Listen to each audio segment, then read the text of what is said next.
My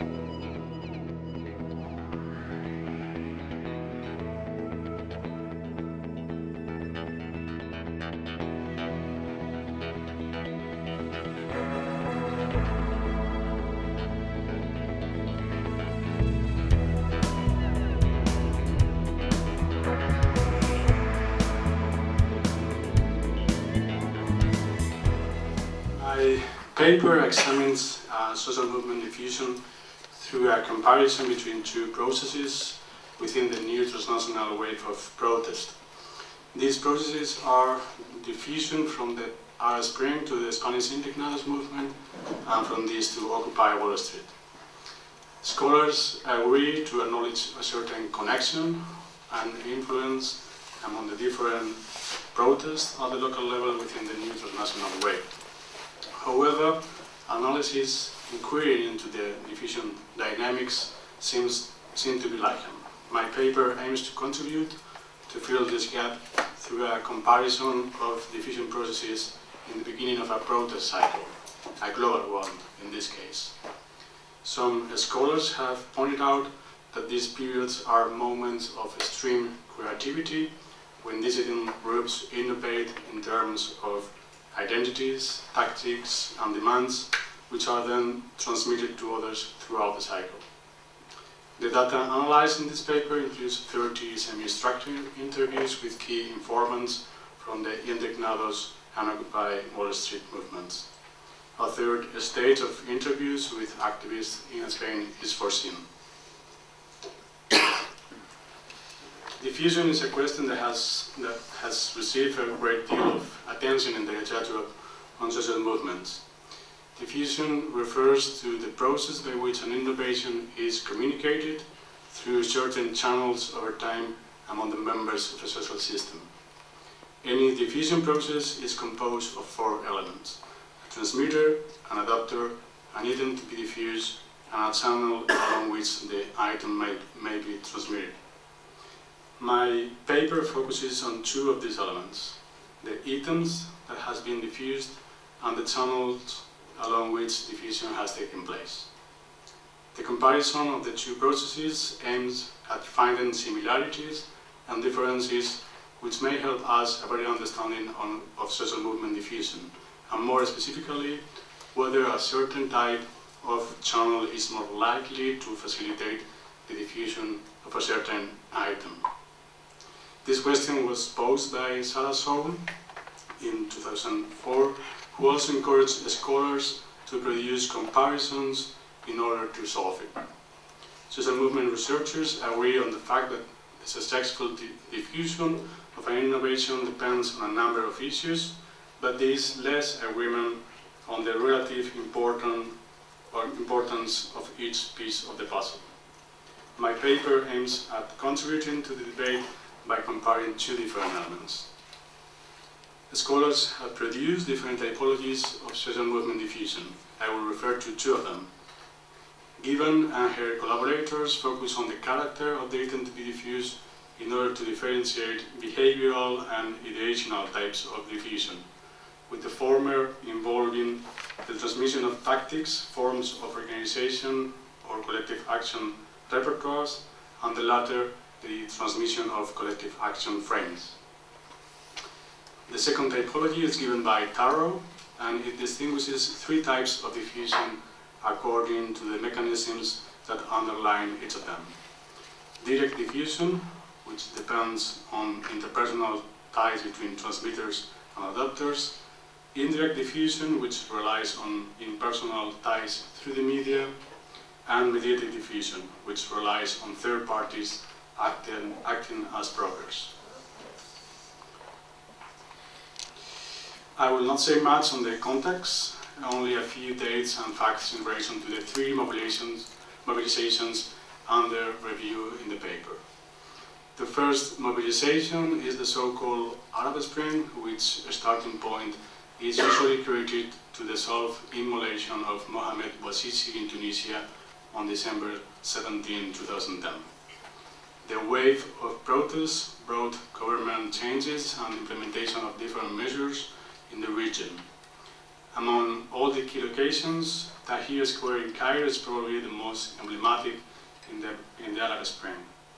Protesters occupied on January 25, 2011. The center of the square became a tent city. Protests led to the fall of Mubarak, who resigned after 18 days of protest and almost 30 years in power.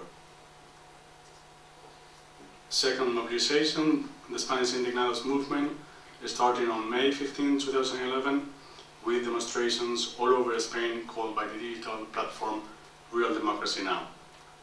This took place a week before the holding of municipal and regional elections. In Madrid, after the demonstrations and some confrontation with the police, a group of people remained at the Puerta. From this meeting, an assembly arose with the main idea of creating and maintaining a permanent camp. This camp grew around different committees and working groups whose members met in a general assembly in the afternoon, open to everyone. Similar camps spread all over Spain and abroad. The camp in Spain broke up on June 12th, and this was the epicenter of a protest movement which is still active and visible in Spain. And the third mobilization, Occupy Wall Street, the genealogy of which includes important highlights other than the well-known Adbusters call. These are the Bromberville camp against budget cuts and policies of austerity in the city, a meeting at 16 Libya Street gathering immigrants from Spain, Greece and Egypt, talking about the protest in their homeland and how to bring the wave to America, and the New York City General Assembly, starting in early August. Then, in September 17, demonstrators occupied Zuccotti Park, setting up a camp which we call Tahrir and Puerta, but on a smaller scale. People also met in a daily assembly. Protesters came up with a powerful slogan, "We are the 99%, but media attention arrived when the social networks started to show videos of police brutality. Occupations spread to other parts of the country. After 2 months, the police expelled the campers, but the movement survived in the networks and groups created inside and outside the square. Well, according to Gamson, who is a social movement scholar, the influence that the publicity about collective action in one given country might have in other countries refers exclusively to one component of collective action frames. This is the agency component, which refers to the consciousness that it's possible to alter conditions or policies through collective action. The identity and injustice components are, however, almost entirely based on local conditions and actions. Gamson shows this is to be the case in the diffusion from the Arab Spring to the Israeli Protestant summer of 2011. My paper shows this seems to be also the case in the diffusion from the Arab Spring to the Spanish Indignados. The sense of injustice was based on different grievances, and the cleavages that the construction of an inclusive we aim at breaking down were different as well. But the sense of collective efficacy linked to the campaign of non-violent protest and civil disobedience traveled from Tunisia to Egypt first, and then from Egypt to Spain. Both the organizers of the May 15 protest and the campers in Puerta del Sol acknowledged that. After the fall of Mubarak in Cairo, the Spanish activists became aware of the efficacy of collective action, meaning not just any collective action, but a specific one which made intelligent use of the social networks and at the same time became strong in the squares and the streets. The Spanish Indignados learned about the collective action in Egypt and other countries of the region through the wide media coverage and especially on the social networks.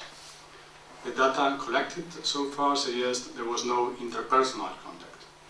This doesn't mean the level of information the Spanish Indignados had regarding the Arab Spring was superficial. The organizers of Real Democracy Now! Campaign spent months doing research on Egyptian Twitter accounts and the way they used new technologies. According to Ganson, once the sense of collective efficacy is transmitted, this is influenced by the social control response of authorities. If social control fails, then the sense of agency may increase. That is what happened in Tahrir, but also at the Puerta also. We can add the protest movement in the cell may also contribute to creating a powerful sense of hope. In the case of the Spanish Indignados, the early success of the movement in terms of participation and media impact led some to think that anything was possible, even a regime change. Thus, the Indignados shift from being paralyzed into action. An important difference between the two diffusion processes analyzed in this paper is the role of transnational actors, immigrants in particular. Soon after the May protest in Spain, a Facebook group was created by Spanish immigrants in New York City. People in the group organized protests and assemblies offline. A group inside this group wanted not only to protest in solidarity with Spain, like Spaniards in Greece, as pointed out by Leonidas and Jerome in their paper, but to extend the protest to US, seeking the attention of social media and groups. This became Time and Affinity Group, which participated in Occupy Wall Street before and after September 17, helping to transmit some items from the Spanish movement. Spanish immigrants helped to transmit some new aspects of organizational inclusiveness. In the Spanish Indignados movement, inclusiveness was an important issue, unlike occupied Pittsburgh and Ireland, as Jackie, Clement, and Frederick pointed out in their papers. What are the new aspects? In the Spanish Indignados, inclusiveness has to do not only with those who are already part of the movement and mechanisms ensuring their inclusion in decision-making, but potential participants. Here, the square plays an important role. Changing the location of experiments with new forms of democracy from limited to open public spaces implies a change in movement orientation towards the ordinary people outside the assembly rather than on the activities of those internal to these gatherings. Spanish immigrants promoted this form of inclusiveness in the New York City General Assembly. The second aspect has to do with a less rational, more affective sense of inclusiveness, one not so much oriented to decision-making, but rather to the transformation of public spaces into a space open to empathy as well. According to some Spanish immigrants, this concept of inclusiveness was lacking in the New York City General Assembly, as we can see in this quotation.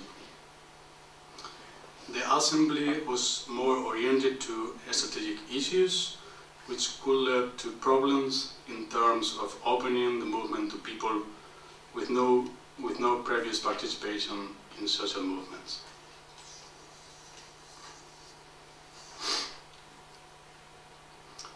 After September 17, the Spaniards continued to promote the opening up of Occupy Wall Street in the same way as the Indignados movement in Spain.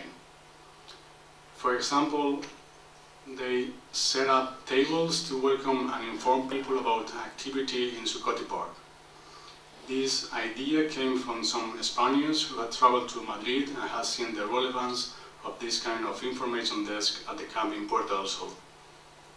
The Spaniards also participated in the organization of open forums at Zuccotti Park, inviting scholars and activists, Naomi Klein and Zizek among them, to talk about topic relevance to the protest, followed by an open discussion.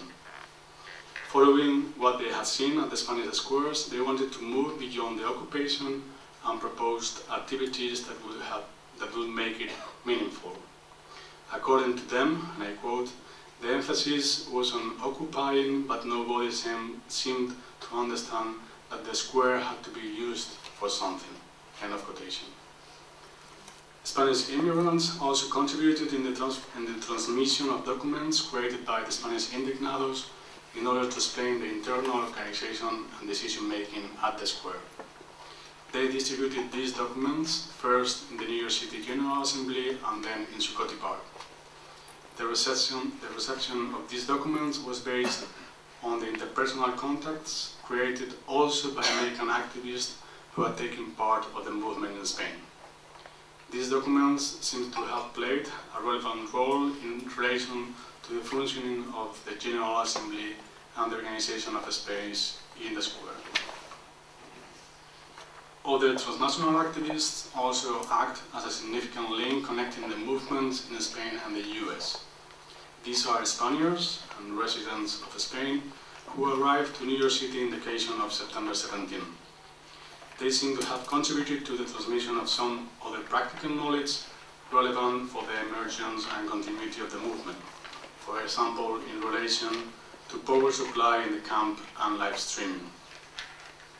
Anyway, I haven't interviewed these people yet. I made the contact and I hope to meet some of them in Madrid soon. The comparison included in my paper shows that the item being transmitted and the type of links through which diffusion took place differed from one process to the other. The diffusion of the Arab Spring to the Spanish Indignados was fundamentally ideational. In this case, the item transmitted was the agency component of collective action frames, in particular a sense of the efficiency of the digitally enabled collective action launched by Arab protesters, especially Egyptians. Diffusion of this item was indirect, that is, by means of media coverage on the social networks. By contrast, diffusion between the Indignados and the Occupy Wall Street movement was fundamentally behavioral and direct in nature. Activists in New York received a somehow novel form of inclusiveness, one target at the 99% of the population and aiming at transforming public space into a space open to empathy. Other items include a way to organize the liberation, space and activity so that occupation becomes an operational space able to attract potential supporters and to keep them active in the creation of networks and projects. These items were diffused fundamentally through Spanish immigrants living in New York City. These people stayed in contact with the movement in Spain through conventional media, social networks, and person-to-person communication with participants. Some of them went to Spain and took part in the protest. All of them identified themselves with the Spanish protest. In fact, this identification partly explains their participation in Occupy Wall Street. The comparison of these two diffusion processes suggests a tentative relationship between the character of the item to be diffused and the mechanisms that underlie diffusion. Collective action frames can be transmitted in the absence of personal contact, while other items related to social movement organization and the development of repertoires need precisely those person-to-person links. In other words, indirect channels may allow a more ideational type of diffusion, whereas a more behavioral diffusion may need direct links. Future research will be able to establish the extent to which this relationship is strong or not. Thank you very much.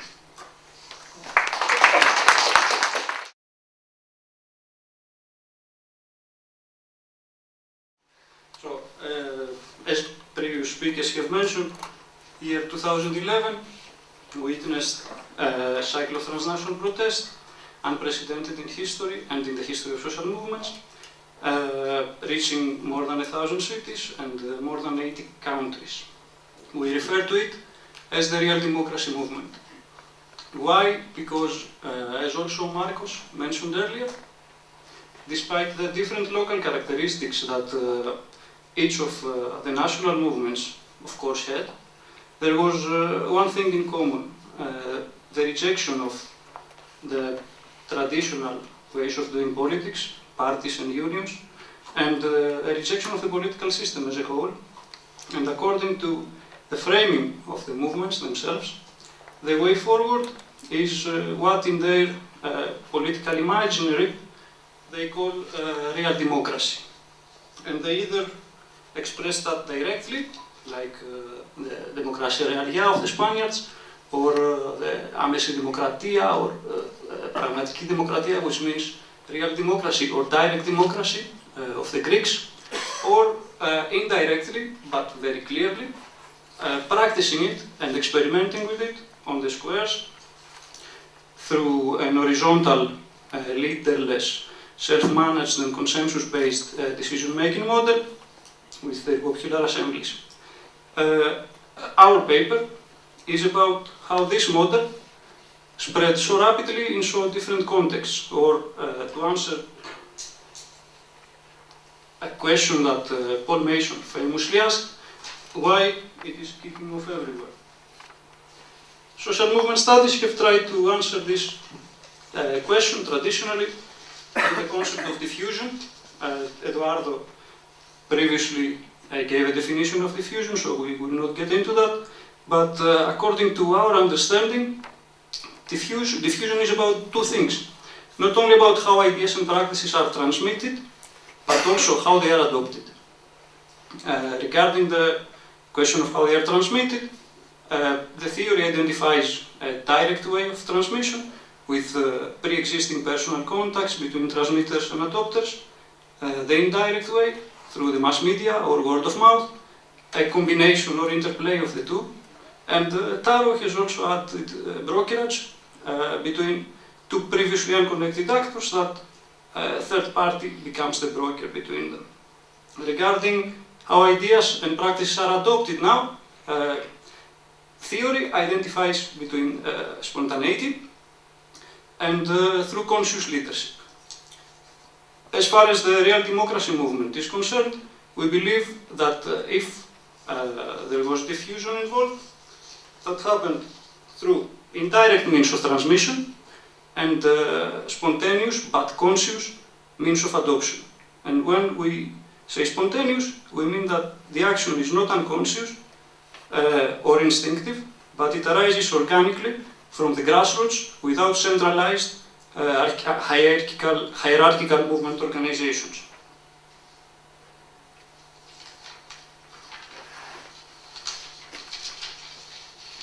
So basically, to summarize this, the idea is that diffusion moves from one party, which is the transmitter, to an adopter. This is a fairly linear composition, a fairly linear idea of how movements spread. Basically, as you can see here, from A to B, and we could imagine it passing on to movement C. But what we argue in our paper is actually that there are multiple transmitters, and that at some point each movement fulfilled both the role of a transmitter and an adopter, so that you get a much more complicated relationship between them. For instance, as we tried to show in our paper, Occupy Wall Street may have adopted some ideas of movements that preceded it, but it also fulfilled a massive function as a transmitter by sending these ideas onward. So our question is, if a movement can be both an adopter and a transmitter, how relevant is this distinction between them? Is it not better to conceptualize the relationship between movements as that of a network with continuous interaction effects between them? That said, it also seems that if there are multiple sources of inspiration, can we truly speak of a single transmitter, a single movement that transmitted? So basically, to sum up our idea, we believe that to the extent that diffusion played a role and that these movements truly diffused from one place to another, they did so mostly through non-relational channels of transmission, and in this respect we differ from the conclusions drawn in the previous presentation. And we believe it did so through spontaneous forms of adoption. Now, here I want to make something very clear, which is our idea of spontaneity, being very different from that presented in most journalistic accounts, and also in a previous presentation that we heard. For us, spontaneity is not necessarily chaotic or random or unstructured or unconscious behavior. Rather, we go back to the original meaning of the idea of revolutionary spontaneity in revolutionary theory. For instance, the ideas proposed by Bakunin in his discussions with Karl Marx, or the ideas of Rosa Luxemburg in her discussions with Lenin, which is the refusal to submit to the dictates of a centralized revolutionary party, a vanguard party. So the idea of the spontaneity in this sense simply means the absence of a centralized party leadership in bringing about a mass social movement. In that sense, it's simply organic action arising from the grassroots, which can still be organized and conscious, but it does not submit to a centralized authority. That said, can you go on now? Yeah. That said, the idea of diffusion, as we see it, is a bit too linear.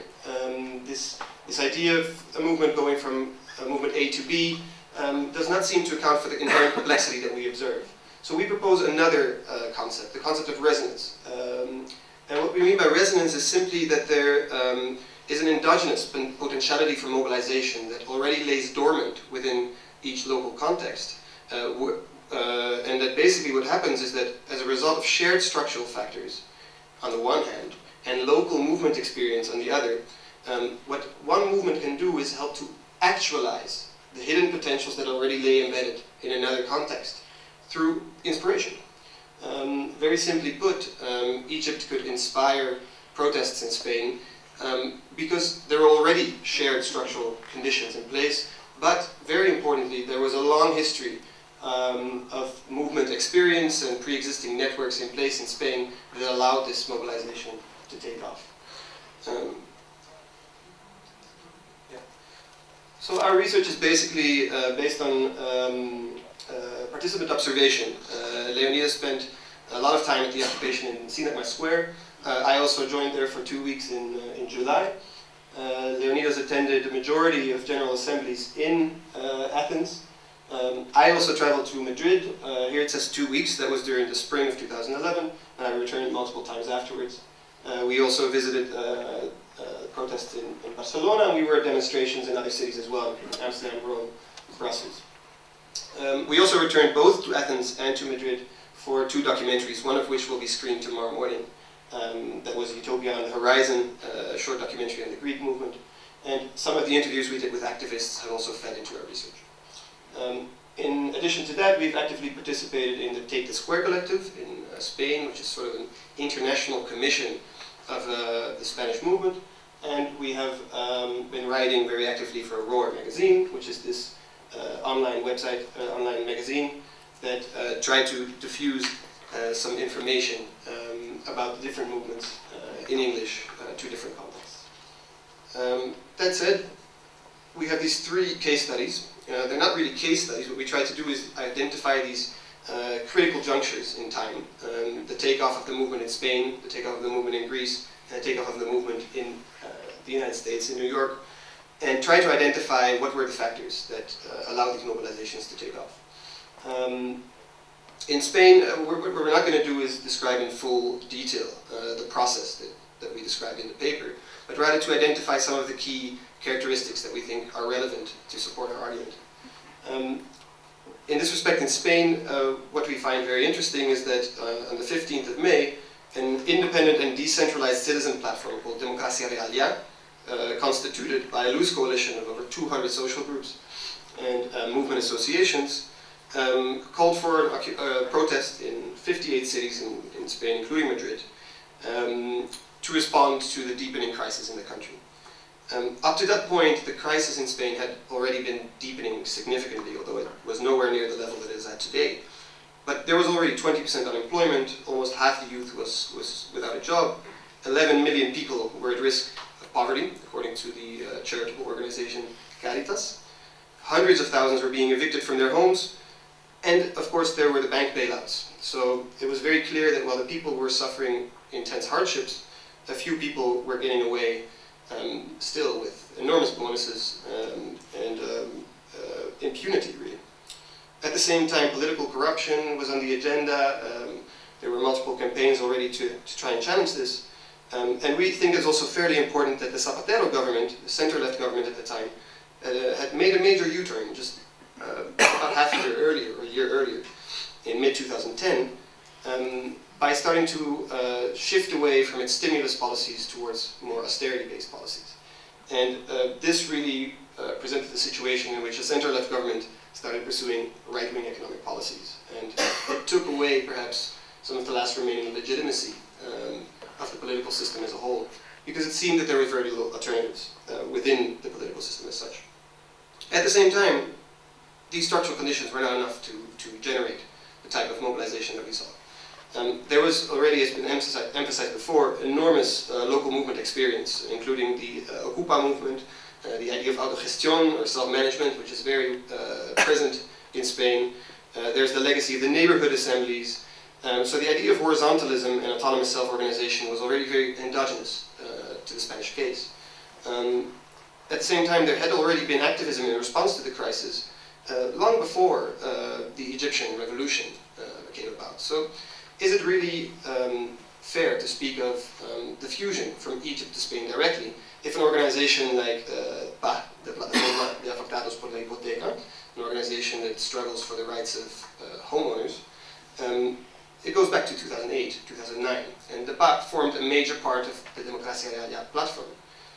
As did Juventud Sin Futuro, which was founded about a month after the Egyptian revolution, but many of its participants traced their activism back to the Bologna student protests in 2008.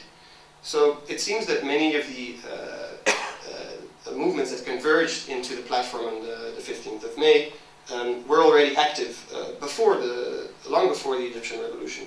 So then there were these many different sources of external inspiration as well, not just Egypt. Egypt was extremely important, of course. It inspired people and showed them what was possible. But as we've seen before, Iceland played a role in inspiring activists as well, as did Portugal, or even, as we have shown in our paper, the Plataforma de Afectados por la Hipoteca traces some of its roots back to Ecuadorian immigrants in Spain. So we see that there are really multiple sources of inspiration converging upon Spain.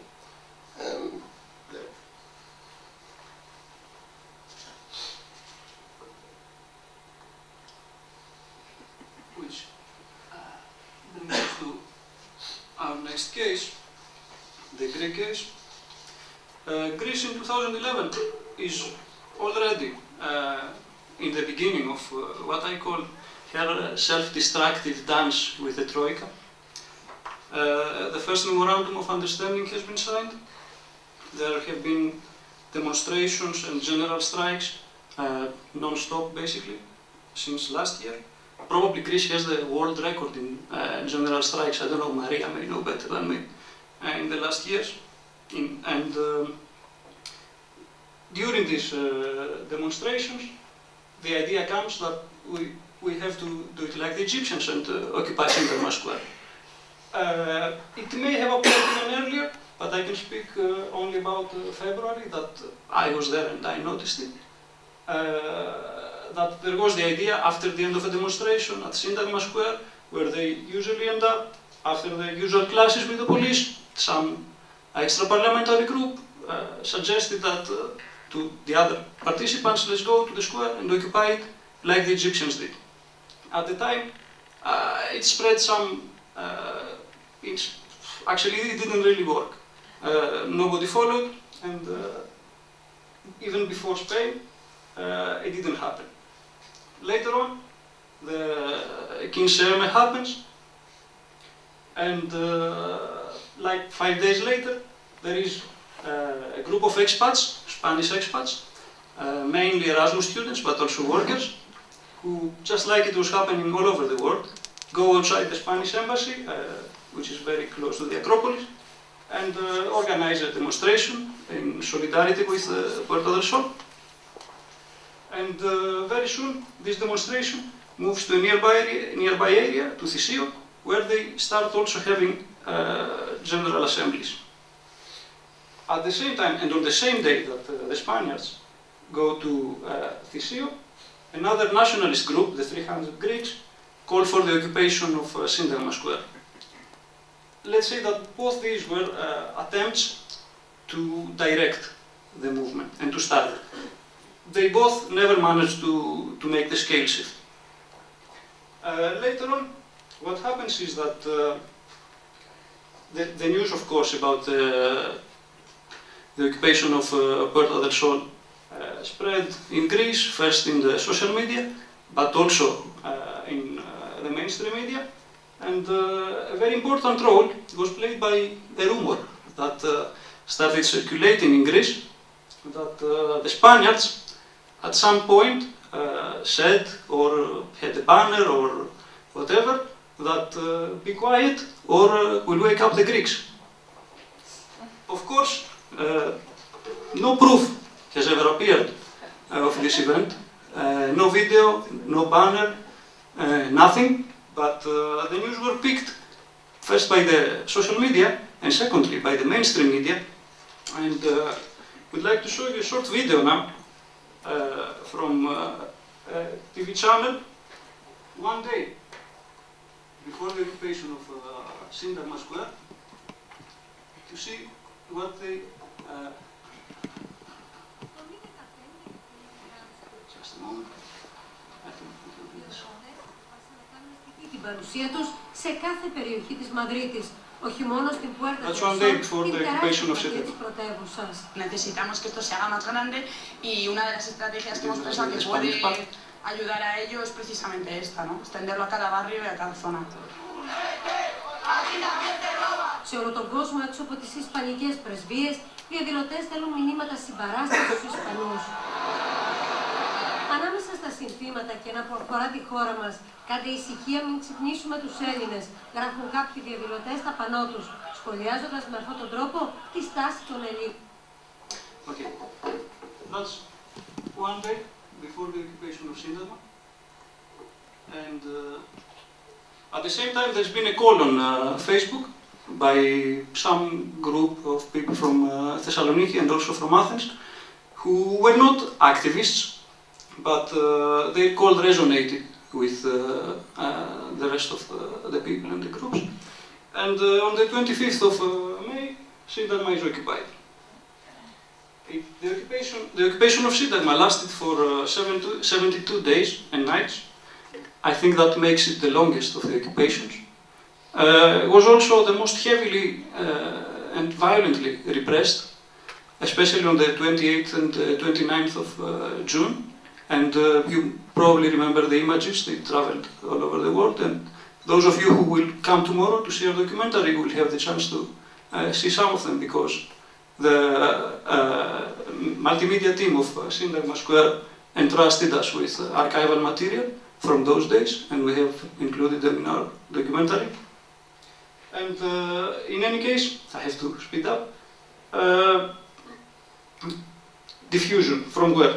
The activists we spoke to spoke, of course, about Egypt and Spain, but they also spoke about the endogenous capacities that were already there in the anarchist movement of Exarchia of Greece, people who participated in the global justice movement. They spoke of Argentina, they spoke also of Chiapas and the Zapatistas, and the Greeks themselves answered to the Spaniards with this banner which says "Estamos despiertos, que hora es, ya es hora de que se vayan. What time is it? We're awake, what time is it? It's time for them to go." But also, next to the Spanish banner that you can see, there is another one, a smaller one, which says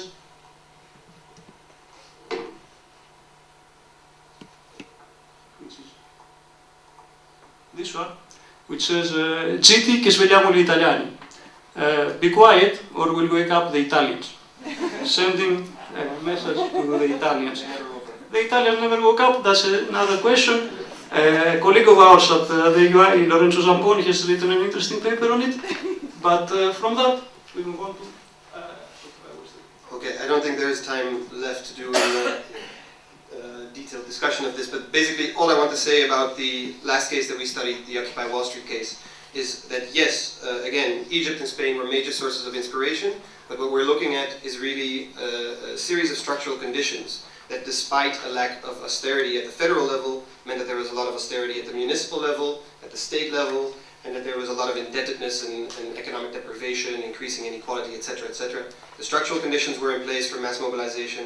There were already mobilizations happening before, for instance in Madison, the Bloombergville mobilization in New York, and as David Graeber, for instance, who was a key organizer in the first weeks of the movement, has said, a large contingent of people who were actually involved in these organizations of the New York General Assembly originated from the global justice movement. And so yes, there was definitely inspiration, probably also, as you very eloquently described, from Spanish migrants, but we believe that to the extent that this mattered, it was not fundamental in shaping the way the movement was, but it did help color its final appearance. Yeah, I think we should go to the conclusion. So what happened ultimately is that after about a month after the occupation of Wall Street on the October 15th, a mass mobilization took place around the world in more than 80 cities. Here's a website of that action, which was, funnily enough, created by a friend of ours at Sindakma Square, co-organized by the Spanish, made huge through inspiration provided by Occupy Wall Street. And so what really happened here, and that's our main thesis in the end, is that there were multiple sources of inspiration converging upon this day that allowed this day to become as big as it did. And we cannot easily identify a single transmitter, we cannot easily identify a single adapter, but rather a series of adapters, a series of different movements that adapted the different inspirations that they received from abroad to their own local context, and evolved their own movement, organizational forms, and their own demands or lack of them. So rather what we say is that we see a form of conscious spontaneity in terms of the absence of conscious leadership and non-relational channels of diffusion. That would be our main argument.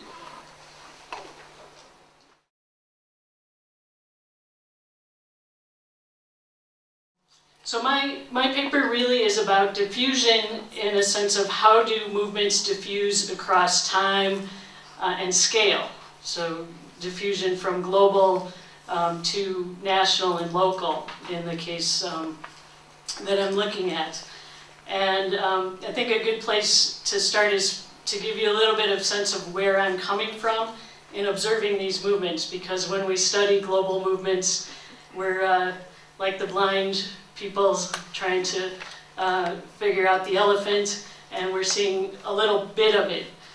So my standpoint, as it were, is an observant participant in the global justice movement, mainly through the World Social Forum process. And I've been very active since the very first World Social Forum, but have gradually moved from being active in the world process, although I stay engaged there, but I've gotten more involved in the US Social Forum process and locally trying to organize and translate. Really, the Social Forum is really about translating analyses and modes of organizing from global, across national borders and across sectors into local spaces. So the work of translation, as Boaventura de Sousa Santos speaks of the social forums, is really an essential part of what the social forums are, for those of you who aren't familiar. So I've been trying to do this work, but I also moved to Pittsburgh in the spring of 2011, so a precipitous time.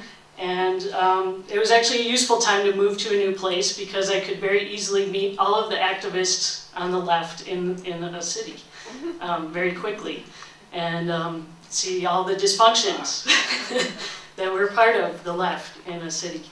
But as a result of not being connected to any particular group or faction or committed, my time was rather open, and so I jumped in and got very involved in Occupy Pittsburgh very early on. But from this perspective of standing within global networks and thinking about movements as coalition building work. And so my work in Occupy Pittsburgh was with the outreach working group, because I realized very quickly that Pittsburgh is a very racially segregated city. It's a very spatially segregated city, and the fact that the encampment was in downtown Pittsburgh meant that the message wasn't being reached by other segments of the city, that it was really going to be divided by race and class, and gender was a big split in the movement there. So I'm very engaged and still engaged now. Occupy Pittsburgh is gone.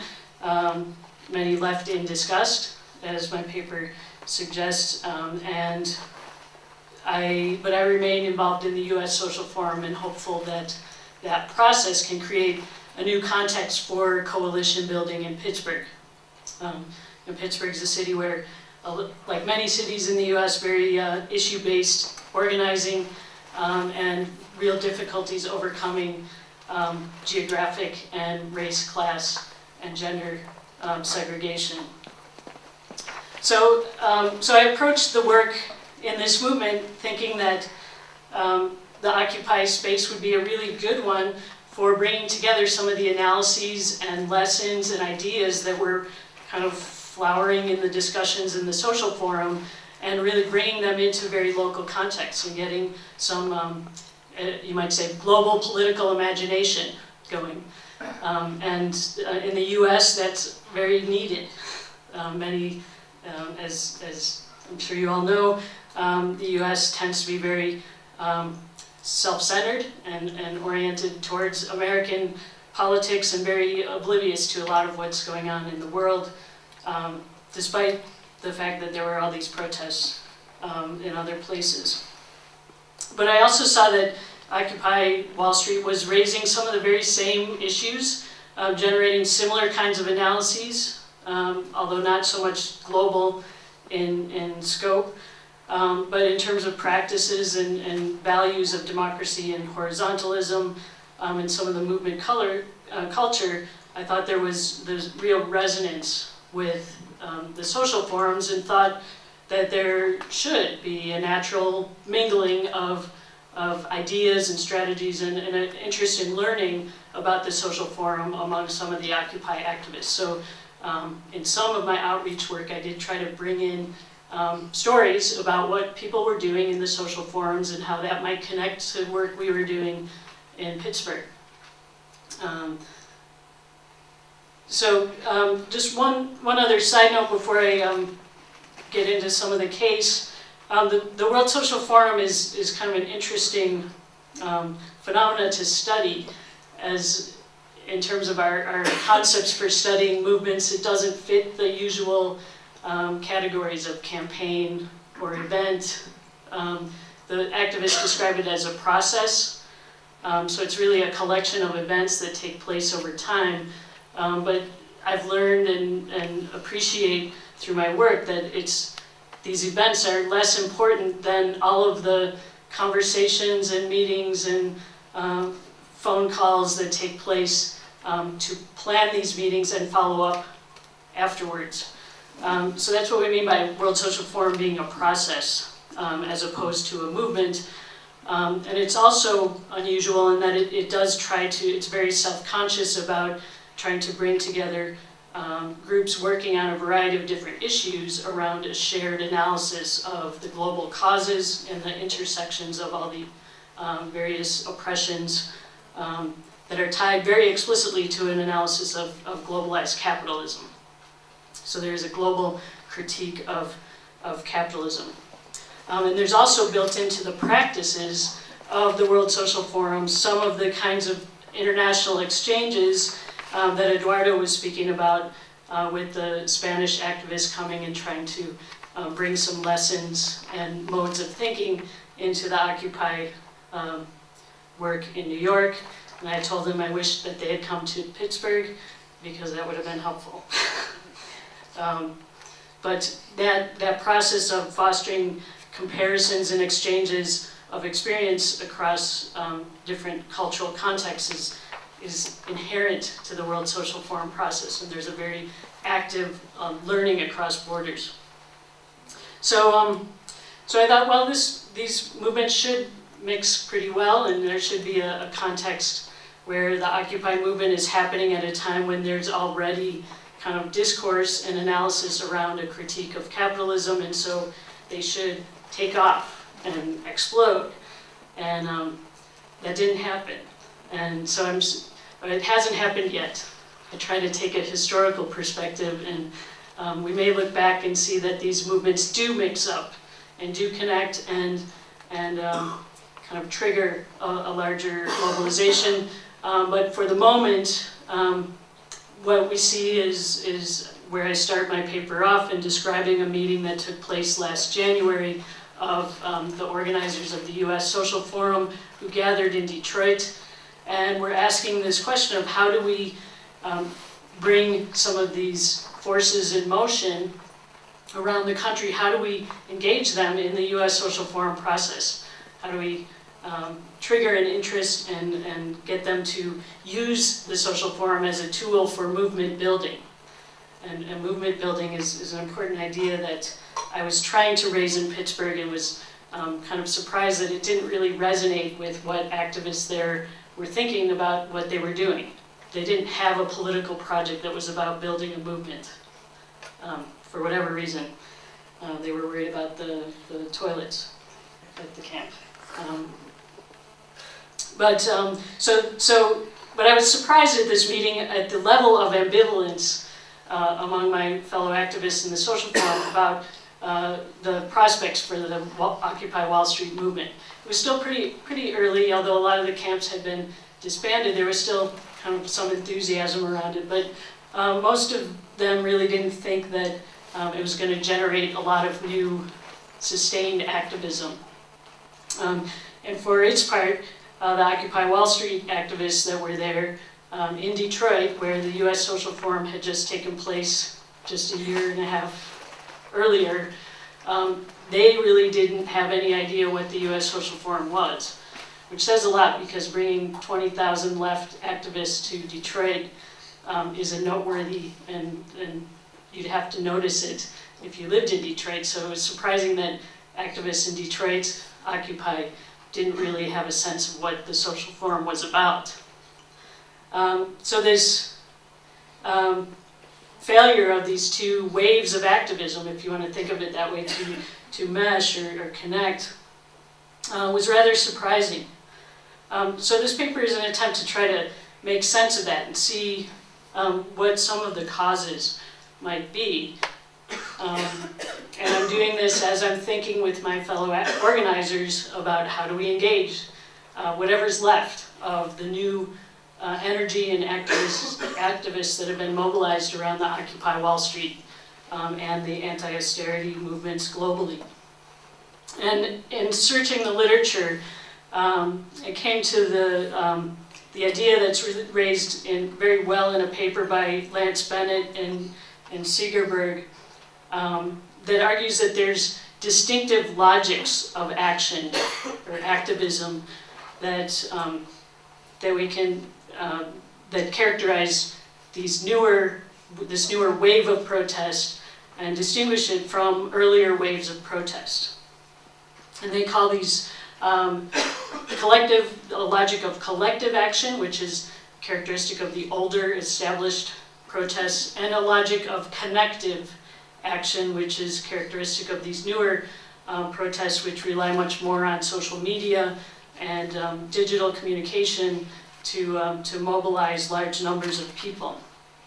But they say behind these kind of superficial differences, there's some different logics that help explain why they don't speak to one another very well.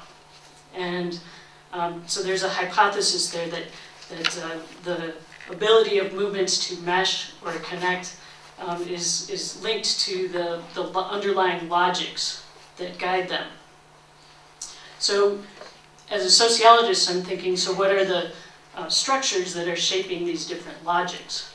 And I think there's 4 major ones. One is there's a cohort effect, so generational effect of activists that come out of certain historical experiences will bring those with them, and those who lack that experience can't connect, and that resonates with some of what's been discussed earlier today. Another important factor shaping the logics of activism is the structure of labor markets. So the kinds of things people spend most of their day doing have changed quite dramatically in recent decades, really connected to the changes brought with neoliberalism and the decline of labor unions, decline of mass production and factory kind of work, the rise of technical and service professions, all change the kinds of skills and everyday experiences and kinds of connections that people have. And so that changes the character and logics of activism. And certainly the third thing, technology and the social structures, social technology, if you will, also we can note has changed dramatically over past decades and clearly has important impacts on activist logic and activism. And then I would say also to questions we're thinking about, how do we think about what's happening in different countries and explaining various patterns across borders. And I would say a country's position in the world economy, in the world system, is really another factor that shapes the different logics of collective action or logics of activism that make it more or less possible for activists to come together, possible or facilitating connections. So let me explain some of the distinction that Bennett and Seegerberger raise about the logics of collective action versus connective action, just to lay them out more explicitly. So the logic for collective action is based in an organization-based logic, so people get involved in organizations, they are connected to organizations.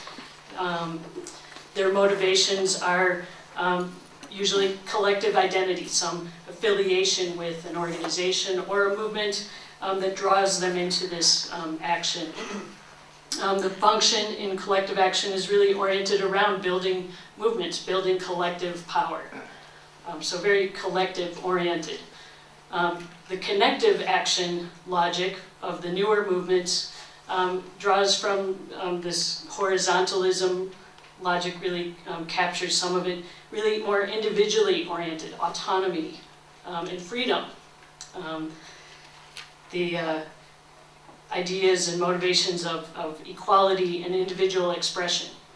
And expression is really key, kind of the response to the failures of, or the delegitimation of democratic institutions and the desire for this individual expression or creating spaces for that.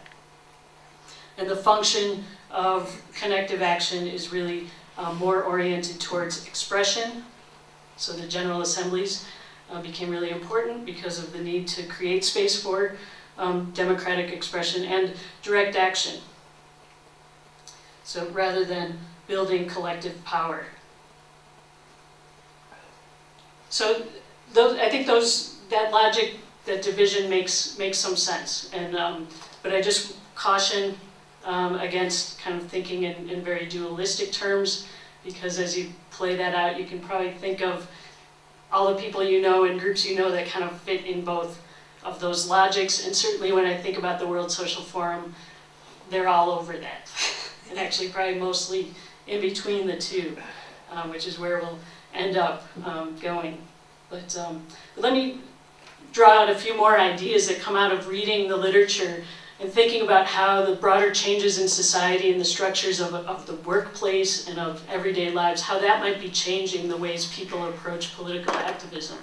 And the work of Paul Lichterman is really interesting. And he's got a book from 1996 looking at green and other forms of environmental activism. And he identifies a form of political commitment he calls personalism, that refers to a commitment to broad movement goals, as opposed to a commitment to organizations or political strategies. So a really individually oriented, real resonance with that logic of connective action that Bennett sees. Nina Eliasov also has some interesting work. She has a book called Making Volunteers that talks about the ways neoliberal changes that have been brought by neoliberalism, how they change the logic of volunteering. So the neoliberal states create certain kinds of motivations, and the nonprofit industrial complex is also part of that. But basically, it has produced the kinds of volunteerism that's short-term, kind of, she calls it plug-in volunteers, who aren't necessarily engaged in long-term transformative kinds of work, but they see volunteerism as doing good, maybe advancing their resume, getting experience in this neoliberal framework. Jeff Juris also has a really interesting paper on the Occupy movement, and he distinguishes between the logic of aggregation of the newer Occupy movements and the logic of networking that characterizes the older global justice movements. And again, they're very similar to the patterns that Bennett traces. So the aggregation logic is individual expression is highlighted and profiled. It's been good for short-term mass mobilization, rapid mobilization, but less prepared for long-term and sustained engagement or development of shared analyses. And so many of the Occupy camps broke down as people started talking about their motivations and their analysis of the problems and solutions. Network logic, on the other hand, for jurists, begins with collective actors that are already constituted. So not necessarily formal organizations, but actors that have some kind of collective identity, and whose purpose is less oriented towards expression and more towards coordination, facilitating communication across different networks, and circulating ideas, and maintaining a longer-term presence. So going back to Bennett's work on what are some of the different features of these logics, he saw in the logic of collective action, he saw that there was more organizationally brokered action. So there was more presence of organizations in this logic. And under connective action, there was more self-organized networks. And he sees also in contemporary activism a hybrid form of organizationally enabled networks. So organizations that are not so much operating to build membership and collective identity around a particular organization, but organizations that actively work to support networking. So support connecting among different actors. And I think a really classic example is a really interesting group called May 1st People Link, which does the tech support work for the social forums. And I've been working very, very closely with them. So these organizationally enabled networks, I think, characterize a lot of what the World Social Forum and US Social Forum are trying to do. And I say trying because I think a lot of the participants in the social forum aren't really aware of what they're doing. They're making a path as we walk, is what we often say, but there's not this sense of how does this fit within the larger system that we're trying to change. There is, however, a very strong sense that we have a systemic challenge, that there's a desire to really fundamentally alter, transform the world system. So transform hierarchies that define global capitalism, and a recognition that those very same hierarchies plague our movements. And so while we struggle to be inclusive and to overcome race, class, gender divisions and class and identities, there's a recognition that it's very hard to do that in the system that we're forced to work in. And so there's very constant struggle in the social forms to acknowledge the ways the existing inequalities shape our movement, even as we try to figure out new ways new practices, new models of action that can overcome that. And that's one lesson that the US Social Forum in particular has brought to this work that I had thought would resonate very, very closely with the Occupy Wall Street movement. And I just want to raise it here. It's, Jeff Juris describes it as intentionality. And it's a practice in the US Social Forum that really resonates with the World Forum, but is practiced much more deliberately in the US as a way to try to overcome class and race exclusions in US movements in particular. So in the US Social Forum, you have some of the most diverse or most class and race. There's more people of color, more poor people are at the forefront of the US leadership because of the intentionality of that the practices there, which we're still working to translate that into the broader movement. So I guess these questions are what come to the fore. How do movements develop modes of action that can be translated across generations of activists? And how do you structure networks that can be inclusive of these new waves of protest that emerge in ways that aren't always predictable? And also, how do you think about structuring movements in ways that can be responsive to openings in the political context that, again, are not predictable and that create new opportunities to reach new populations and mobilize them into the movements. So I guess these are some of the key questions, and I think some of the answer goes towards thinking about these logics that guide practices and thinking within movements. Thanks.